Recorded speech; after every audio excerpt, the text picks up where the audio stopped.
Hello guys, আসসালামু আলাইকুম। আপনারা সবাই কেমন আছেন? আশা করি ভালো আছেন। আমরা আলহামদুলিল্লাহ ভালো আছি। আমরা আছি খুলনা জাতীয় সংকুল শিশু পার্কে। আজকের ভিডিওর মেন উদ্দেশ্য হচ্ছে ছেলেরা কোন জেলার মেয়েদের সব থেকে বেশি ভয় পায়। চলেন শুরু করা যাক।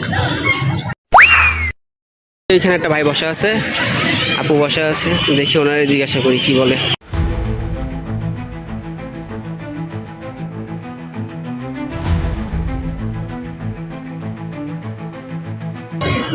হ্যালো, আসসালামু আলাইকুম। ব্যাত, আপনি সব থেকে কোন জেলার মেয়েদের বেশি ভয় পান? কোন জেলার মেয়ে?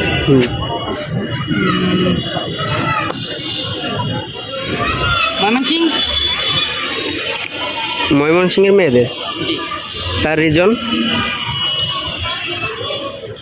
তার রিজনটা হচ্ছে তারা খুবই দয়াল হয়। দয়াল বলতে? দয়াল বলতে এক মন কতজনকে দেওয়া যায় আপনি বলেন? এক মনে একজনকেই তো দেওয়া যায়। তারা এক মন 10 জনকে দেয়, এই জন্য তারা দয়াল।